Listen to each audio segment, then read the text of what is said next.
الحمد لله رب العالمين نحمده سبحانه وتعالى حمد المعترفين بنعمائه العظيمة وآلائه الجسيمة.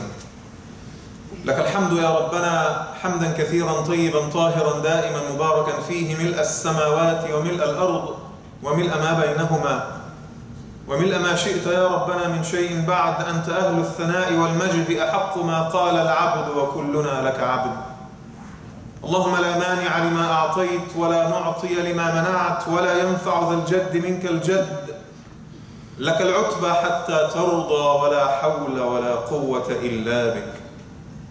اللهم لك الحمد بعدد قطر الأمطار، ولك الحمد بعدد ورق الأشجار، ولك الحمد ما تعاقب الليل والنهار.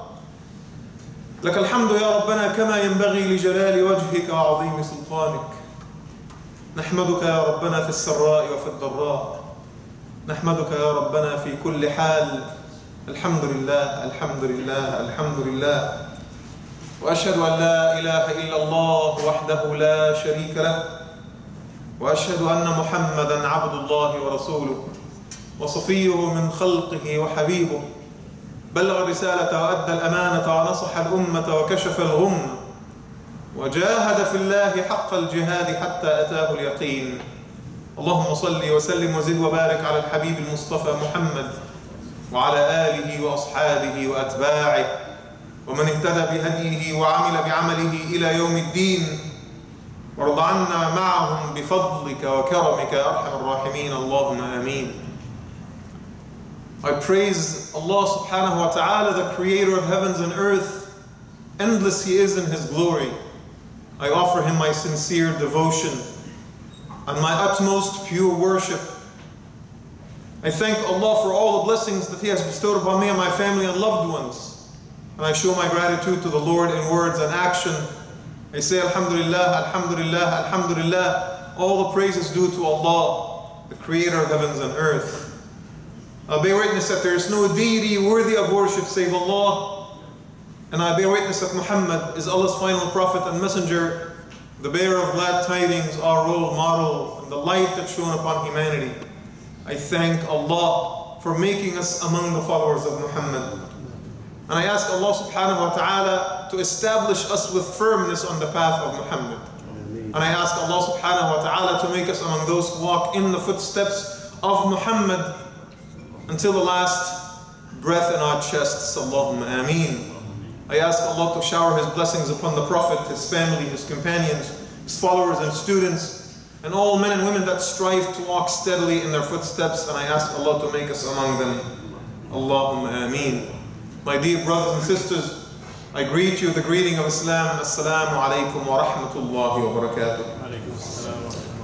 The Prophet ﷺ says in the hadith that Imam Ahmad and Imam Nasa'i narrated in their collections, قَدْ جَاءَكُمْ شَهْرٌ عَظِيمٌ مُبَارَكٌ افترض الله عليكم صيامه. The Prophet ﷺ says, a great, magnificent month has come upon you, the days of which have been mandated by Allah subhanahu wa ta'ala for us to fast. تفتح فيه أبواب الجنة وتغلق فيه أبواب النار وتغل فيه الشياطين. The gates of Jannah in that month are opened, and the gates of hellfire are shut, and all the shayateen are shackled. I wonder sometimes what the value is of opening the gates of Jannah when it's still dunya. We have not left the world yet. What is the point of the gates of Jannah opening and the gates of hell closing, and we still live in the life of this world? And then I remembered the symbolism of it. Sometimes when a victim from a certain country dies, martyred in war or something, the leaders of that country would raise the flag or bring the flag down. There's always a ceremonious approach to such matters, a symbolic approach to such matters. They sometimes flash colors of a certain light upon the White House or the Eiffel Tower or whatever in order to send a symbolic message in solidarity with an event that took place. And I imagine Jannah itself opening its doors in a way that will certainly not benefit us in the life of this world, but sends a message to each and every one of us that, as the Prophet taught us, sallallahu alayhi wasallam, that Jannah prepares itself. Jannah is ready for us after the month of Ramadan. Sending us that subtle message, I am here for you. I am ready for you. I can't wait to see you. When you go through the month of Ramadan and you've been blessed and you've been cleansed and you've been purified, I will become your home one day, Paradise says, to each and every one of us. Only Allah subhanahu wa ta'ala knows how much the hearts yearn to the month of Ramadan. Only Allah subhanahu wa ta'ala knows how much we desire to experience Ramadan one more time. I mean, think about it. 1 year has already passed. And you and I know exactly what we have done in that year. Everyone knows what they've done between you and Allah subhanahu wa ta'ala. We've sinned, we've committed mistakes and errors, we've crossed boundaries and lines. We have disappointed Allah subhanahu wa ta'ala time and time again. We have backbitten and slandered people. We hurt people. We put people down. We have slacked in our responsibilities. We have not taken care of our families. We have not put our money where it's supposed to be. We have said bad words. We have laid eyes on bad things. We've done all kinds of things. Because as Islam taught us, we as human beings by nature are fallible. And your nafs continues to invite you to do things that are wrong and haram. Now the thing is, some of us, alhamdulillah, have already repented. And some of us have not. Some of us feel a great deal of remorse in our hearts, and some of us do not. Some of us know what they've done, and some don't even pay attention. But every single one of us knows that Ramadan is coming. And with Ramadan, there is an opportunity. With Ramadan, there is a chance. If you are like me, and you look back at my previous year, and you know exactly what you've done, and you know the sins that you've committed and the lines that you've crossed, the notion of living the extra few days until Ramadan comes becomes so important. I feel it today more than any other time of the year, the saying of the Prophet ﷺ, Allahumma ballighna Ramadan. Because the worst thing that could ever happen right now is for you to leave the world before Ramadan actually comes, before that opportunity is here. So I say it from the heart, Ya Allah, give us a chance to live until Ramadan comes one more time. Allahumma ballighna Ramadan. Allahumma ballighna Ramadan. Allahumma ballighna Ramadan. Ya Allah, we pray to you on this day to give us just another chance, just an extra few days with life in us so that we experience Ramadan one more time. Allahumma ameen. The scholars taught us something beautiful about the month of Ramadan. They said, Ramadanu matiyatullahi azza wa jalla linnas. Ramadan is a vehicle that Allah gives people. Matiyya, vehicle. It's an instrument that Allah subhanahu wa ta'ala uses to regulate our lives. Matiyatullahi azza wa jalla linnas. Ila awliyaihi fayuqarribuhum wa ila a'da'ihi fayub'iduhum. That vehicle can bring those who are Allah's friends, will bring them nearer to Allah. And Allah's enemies, that same vehicle will push them further away from Allah subhanahu wa ta'ala.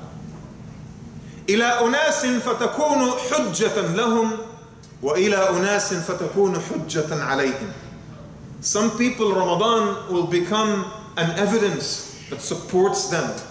And for others, it becomes an evidence that will be used against them, depending on how they took advantage of the month of Ramadan.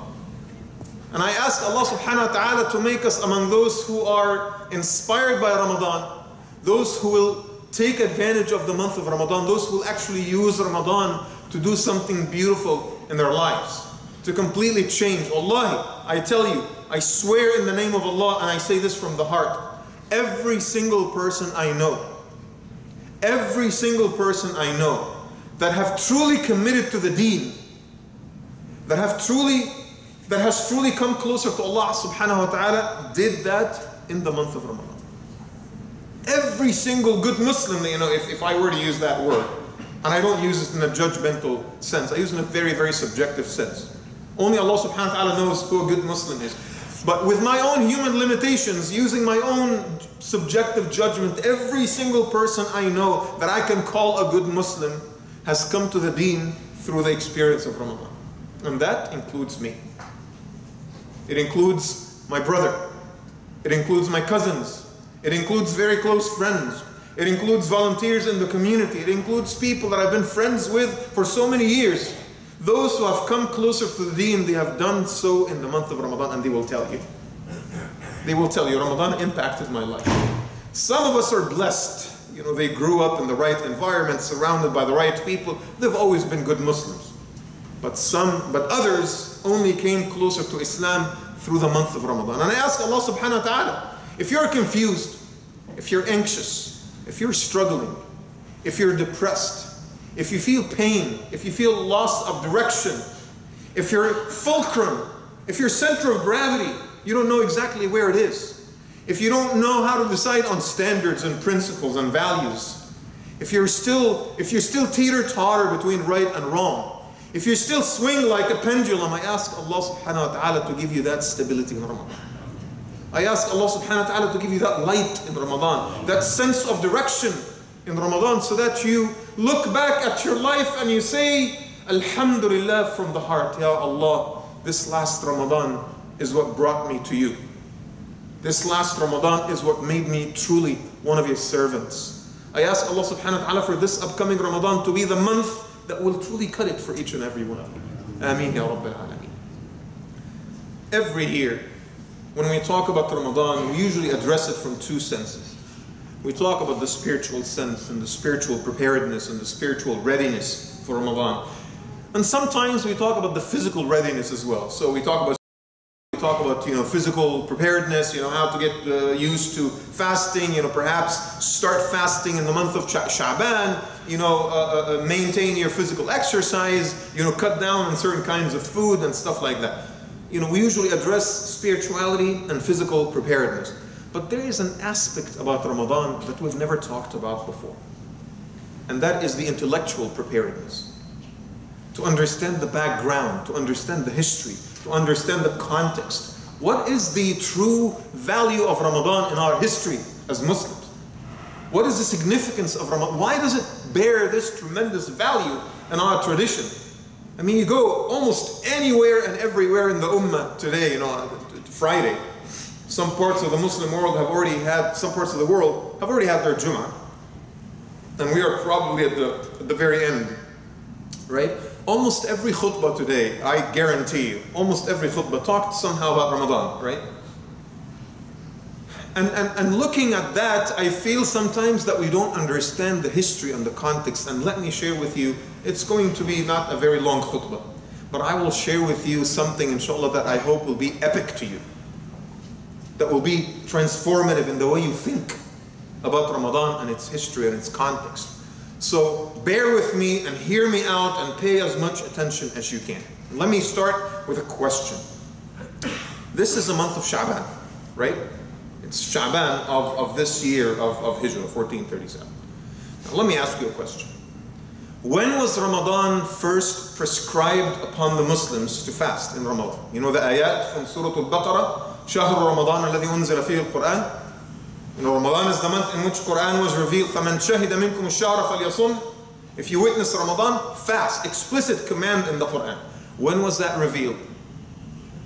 It was revealed in Sha'ban of the second year after Hijrah. Okay? Number one. Bear that in mind. Sha'ban of the second year of Hijrah. Okay. My second question to you. When was Zakah, the obligatory charity that Muslims have to pay, for the blessing and the wealth that Allah subhanahu wa ta'ala has given them, the 2.5%. When was that obligated upon the Muslims for the first time? Of course, you have to understand, Muslims fasted before the second year of Hijrah, sporadically. Muslims have given charity before that particular date, sporadically. But when was zakah made an obligation upon us? In Sha'ban of the second year after Hijrah. Fasting and zakah were made mandatory in Sha'ban of the same year. My third question to you. You know, Muslims used to face Baytul Maqdis. We used to face Jerusalem, our Qibla, right? And there was that one year when we changed our Qibla from Jerusalem to the city of Mecca, right?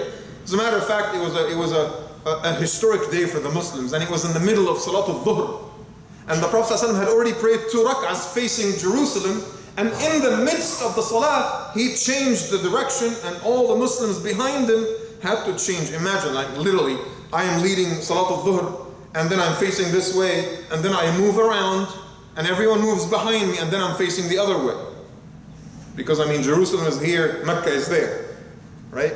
It was almost like, 180 degrees. When did Qibla change from Jerusalem to the city of Mecca? In Sha'ban of the 2nd year after Hijrah. The same exact year. 3 monumental events in our history happened days from each other. Now let me ask you the real question here. What happened in Ramadan of the 2nd year after Hijrah? What happened in Ramadan of the 2nd year after Hijrah? The Battle of Badr happened in Ramadan of the 2nd year after Hijrah. Why? Because it is in Sha'ban of the 2nd year after Hijrah that Allah subhanahu wa ta'ala revealed the ayat in the Quran. وَقَاتِلُوا فِي سَبِيلِ اللَّهِ الَّذِينَ يُقَاتِلُونَكُمْ وَلَا تَعْتَدُوا. Fight in the cause of Allah those who fight you and never cross the boundaries. Don't hurt people if they don't hurt you. Don't be an aggressor, but defend yourselves. Prior to that, Muslims were pacifists. They have not been given the command to fight back. You slap them on the face, they are not supposed to do anything. They were pacifists. But after that ayah was revealed, in Sha'ban of the 2nd year after Hijrah, Muslims are now given permission to defend themselves. And the Battle of Badr immediately happened, just a couple of weeks after that. Now my question to you, why is it that Allah subhanahu wa ta'ala would prescribe zakat as an obligation, prescribe fasting as an obligation, knowing that the Battle of Badr is coming and the permission that is given to Muslims to fight, and they will fight the most epic battles of their lives, while Qibla is changing from Jerusalem to Mecca? Shouldn't we ask questions about these things? If you read the history and you're struck by these facts, you will have to ask yourselves questions. Why is Allah subhanahu wa ta'ala doing all those 4 major things in the same year? And here's, in the limited time that we have, here is my own answer to this question. The moving of Qibla from Jerusalem to Mecca is an indication that the center of gravity of the world is now moving from the heart of the Judeo-Christian civilization to the heart of Islam. That the leadership of the world is not with the Jews and the Christians any longer, that the leadership of the world, the ummah that is supposed to now give direction to the world and inspire the world, is our ummah, Ummatul Islam. The responsibility of leading now needs to be yours. The responsibility of becoming role models and inspirations to people, to make them love God and appreciate His path, is now yours, and not that of the Judeo-Christian world anymore. That's number 1. Number 2, the permission to fight and defend yourself means that you need to stand up for righteousness, for justice, to be there for people when they need you, to fight tyranny and dictatorship, to make sure that there is equality, that there is egalitarianism, that people are giving appropriate chance to practice what they want to practice and to lead the lives that they would like to lead without the oppression of leaders and tyrants telling them how they're supposed to lead their lives. The Battle of Badr was not Muslims being aggressors against another group. The Battle of Badr is an indication that fighting for justice is now your mission. 99% of the time you don't fight for justice carrying an arm. 99% of the time you fight for justice with your actions, with your words, with your involvements, helping other people. When you help an organization, that's fighting for justice. When you feed the homeless, that's fighting for justice. When you stand up with African Americans and Latinos and Japanese and other groups, that is fighting for justice, regardless of people's faith. Your mission now as a Muslim, see, the first one, tahweel al-qibla, changing the qibla, is giving you leadership. And the second one nuances the details of that leadership. What is that you're supposed to do with that leadership? To help, to serve, to inspire, to give people a sense of direction, to be there for them when they need you, to be with the oppressed against the oppressor, to be with the poor against the rich, to be with the exploited against the exploiting. That is the meaning of the Battle of Badr. أُذِنَ لِلَّذِينَ يُقَاتَلُونَ بِأَنَّهُمْ ظُلِمُوا وَإِنَّ اللَّهَ عَلَى نَصْرِهِمْ لَقَدِيرٌ. Those who are being fought, those who are being oppressed, are now given permission to defend themselves. Because they have been wronged for the longest time, and now it is time for them to stand up for justice. Two things that you and I are supposed to do in this world. We're supposed to give direction and inspiration and a sense of meaning and purpose to people. And we're supposed to stand up for justice. It's the meaning of changing the Qibla and fighting in the Battle of Badr. That's how I read it. Now, what are the instruments that Allah subhanahu wa ta'ala used in order to achieve that? The two other things. Fasting and Zakat. Allah subhanahu wa ta'ala tells you, when you fast, you make a sacrifice for the sake of Allah Azza wa Jalla. And when you give your zakah, you make a sacrifice for the sake of your fellow human beings. You sacrifice for my sake, and you sacrifice for your brothers and sisters. You would like to be a true leader. You would like to be a true inspiration. You would like to completely change yourself. You follow those two things in the month of Ramadan. And that is why Ramadan, when you think about it, Ramadan is all about those two things. It's all about fasting and it's all about giving. Zakat al-Fitr. Fasting in Ramadan and giving your zakat in the month of Ramadan. Isn't that what we keep telling people all the time? Salah, we all pray. I mean, I will be honest with you. Salah doesn't take that much time. It doesn't take that much effort. You just pray. If you count the time, if you calculate the time that is spent on your salah every single day, how much is it? 5 minutes each, 10 minutes each? If you pray at the masjid 5 times a day, which most of us don't, but if you pray at the masjid 5 times a day, 15 minutes each, it'll cost you, that is like less than an hour and a half, right? That is very little time. In 24 hours. Salah doesn't really cost that much. Anyone can pray. But when you fast, that takes effort. Long days, hot summer. You're hungry, you're thirsty, you need to go to work, you need to go to school, you need to exercise, you need to be calm, you cannot lose your temper. It's difficult. Now that's a sacrifice. And Allah subhanahu wa ta'ala wants you to make that sacrifice for His sake. Zakat, of course. Oh, hard-earned money, take it out of my pocket and give it to my brothers and sisters. Oh, that's real action right there.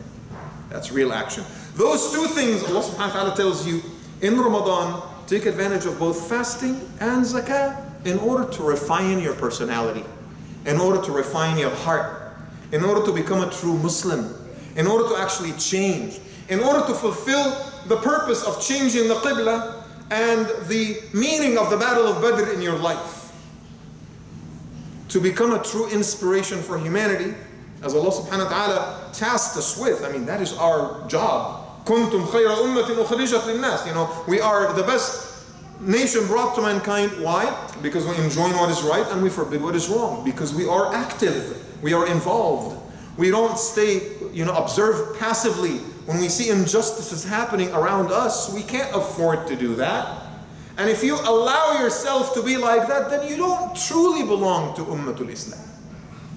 If you would like to truly, you can call yourself a Muslim, but if you truly would like to belong to the Ummah, to the nation that is ours, that is comprised of all the Muslims, you need to fulfill those two things. Think of yourself as a leader that inspires and gives guidance and direction to others with wisdom, with love and compassion. And at the same time, stand up for justice. Help people, serve them, be there for them when they need you. Find a cause to support. And Allah subhanahu wa ta'ala teaches you that you can achieve that in Ramadan when you sincerely fast and when you give your zakat. I ask Allah subhanahu wa ta'ala to inspire each and every one of us with the teachings of the Quran, Brothers and sisters, take advantage of these extremely precious moments and truly from the heart, raise your hand and speak to Allah subhanahu wa ta'ala with your own native languages and say to Him, the words that just come to your minds without, any embellishment, without any ornamentation, just the simple words of prayer that come to your minds, and speak to Allah subhanahu wa ta'ala about that which actually matters to you. Brothers and sisters, raise your hands and engage in praying to Allah Azza wa Jal. Ud'u Allah wa antum muqinuna bil ijabah. إن الحمد لله نحمده ونستعين به ونستهديه ونستغفره ونعوذ بالله من شرور أنفسنا وسيئات أعمالنا من يهده الله فهو المهتد ومن يضلل فلن تجد له وليا مرشدا وأصلي وأسلم على المبعوث رحمة للعالمين وقائد الغر المحجلين محمد الصادق الوعد الأمين اللهم صل وسلم وبارك عليه وعلى آله وأصحابه وأتباعه ومن اهتدى بهديه وعمل بسنته إلى يوم الدين وارض عنا معهم بفضلك وكرمك يا أرحم الراحمين اللهم آمين. My dear brothers and sisters, I talked to you today about 4 epic events that took place in Sha'ban of the 2nd year of Hijrah. And I said that those 4 events indicate the meaning and the purpose of the month of Ramadan. Prescribing fasting in Ramadan took place in the 2nd year of Hijrah. And after that, changing the Qibla from Jerusalem to Mecca happened in this year as well. Making Zakat fard upon the Muslims also took place in the in Sha'ban of the 2nd year after Hijrah, and finally a permission was given to Muslims to defend themselves against injustice and against tyranny if they needed to, also happen in Sha'ban of the 2nd year after Hijrah.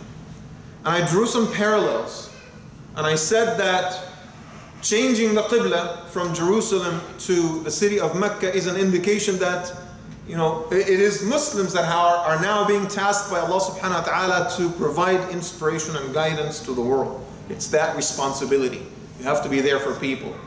And I said that defending ourselves in the Battle of Badr, when you nuance it a little bit further, it tells you that Muslims are required now to stand up for justice and to defend the oppressed and to be there for the exploited and to help people and stand with them when they need their help. And I said that Allah subhanahu wa ta'ala taught us it is achieved through, number 1, fasting, because it was prescribed in the same month. I mean, think about it. Muslims are not used to fasting. Why would Allah subhanahu wa ta'ala, of all the years, He chose the 2 weeks before the month of Ramadan in which the Battle of Badr is going to take place, and He knows that the Muslims will have to fight in Badr while fasting. And He tells them just 2 weeks earlier that this upcoming Ramadan, you need to start to fast full time. Allah subhanahu wa ta'ala would never do that arbitrarily. So in order to achieve those 2 objectives, lead humanity and stand up for justice, Allah subhanahu wa ta'ala tells us that you can achieve that through those 2 instruments, fasting and giving your charity.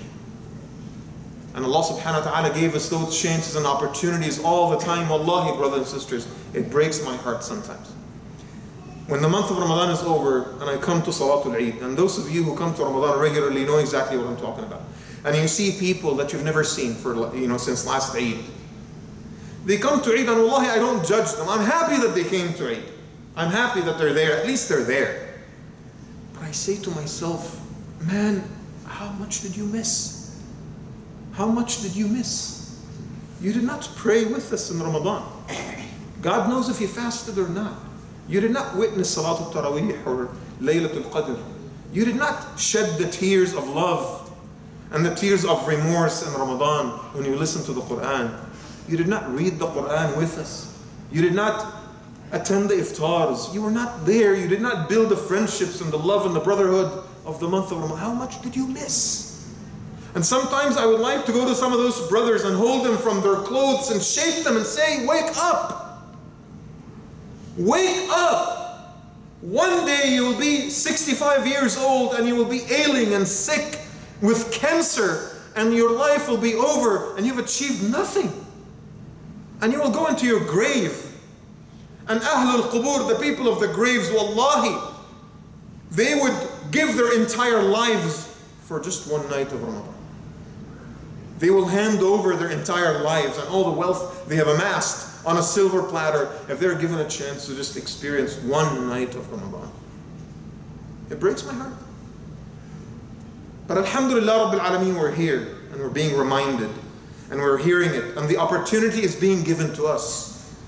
Every time you listen to that advice, Allah subhanahu wa ta'ala is giving you an opportunity. He's inviting you. Every time you are given an opportunity to donate or give, Allah subhanahu wa ta'ala is reminding you. Fast and donate. Fast and give. Fast and give. Fast and give. That's the nature of Ramadan. When you see the box, you might push it away. But you remember, that is Allah's invitation to you. Maybe it is only through that your character will change. And I am telling you, if you ask me, ask the Imam, how can I be successful in my life? How can I overcome depression? How can I be more focused? How can I push away my anxiety? How can I have a sense of purpose? How can I become successful in my marriage? How can I become successful at school and choose the right career? I tell you, I'm just a human being. I'm not a fortune teller. So I'll tell you what Allah subhanahu wa ta'ala taught us. Fast and give. When things are cloudy and you don't know what to do, I tell you, inshallah ta'ala, make niyyah the following day to fast and give sadaqah. Make an intention to fast the following day and inshallah ta'ala give sadaqah. I cannot make something up. I'm just telling you what Allah subhanahu wa ta'ala taught us. Now I am reminded for my brothers and sisters who are, still not sure about repentance, still not sure about Ramadan, still not sure about where they are supposed to be. Sheikh Nabil al-Awadi tells a story that really touched my heart and I wanted to share it with you. And he says that there was a young man, 25 years of age, who lives in a Muslim country. And the worst month of the year for him was the month of Ramadan. He hated Ramadan. He hated and resented the month of Ramadan. Why? Because he cannot do the things that he likes to do. He cannot eat in front of other people. He'll be judged. His family will judge him. He cannot commit his sins. He cannot be with his girlfriend. He cannot go to the nightclubs. He cannot drink his alcohol. It's just the most miserable month for him. He never prayed to Allah subhanahu wa ta'ala once in his entire life. He hated Ramadan. Counts the day for Ramadan to be over. And one day it's 3 in the morning and he's driving his car and he's looking for a nightclub that is open, which is not likely to happen in Ramadan in a Muslim country. There's a lot of nightclubs in Muslim countries, but maybe in Ramadan they have a little bit of shame. He's driving around looking for one of the nightclubs that are still open in the nights of Ramadan. And then he was close to the beach and he saw tons and tons of people parking their cars next to the beach. So he said, man, there's got to be like some kind of a beach party or something. I need to be part of that. He goes and he approaches one of the people that are parking their cars and he asked them, what's going on over here? They said, well, we're parking our cars because we're going to pray tahajjud at the masjid over there. So he looks in the distance, he's like, what masjid? There's no masjid. He said, yeah, the masjid is like 2 miles down the road. So he asked him, why are you parking here if the masjid is 2 miles down the road? And he said, well, the parking is full. Every spot is full. There's cars everywhere. So we have to park very, very far in order to walk. Now, who was leading salah at the masjid that night? Sheikh Mashari. Sheikh Mashari Rashid, right? So he said, you know what? I'm just very curious about this whole thing. Thousands of people, they park their cars so far away from the masjid in order to walk all the way, 2 miles to get to the masjid. I got to check that out. So he leaves his car and he walks with people. Hordes upon hordes of people walking down the road in order to get to that beautiful masjid on the beach in Kuwait. If you guys have ever seen it before. And while he's approaching the masjid through the loudspeakers, he starts hearing the recitation of Sheikh Mashari. And then he felt something weird. It's like he's listening to the Quran for the first time. And he wanted to go and pray, so one of the guys asked him, would you like to make wudu first? He says, yeah, yes, I need to do that. So he goes and he makes wudu. And then he goes and he says, Allahu Akbar. And then when he said, Allahu Akbar, he starts crying. And he doesn't know why. He's never experienced it before. His heart is completely hardened. Sometimes you think that your heart is hardened and you're so full of sin. You're completely hopeless, right? You look at your brothers and sisters that are good Muslims and they come to the masajid and you're like, I will never be like that, right? I know you do that. Some of you do that. But it was in that moment that his heart, that heart that was made of ice, was thawed out, and now it's made of boiling water. And he starts crying. The Imam makes ruku', he's crying. The Imam stands up from ruku', he's crying. He makes sujood, he's like shedding tears like crazy. He's sitting in his tashahhud, he's shedding tears, and he doesn't understand what's going on. And then he makes taslim, and he says, Ya Allah, this is the night in which I will make my tawbah. I will repent and I will come to you. I will give up everything.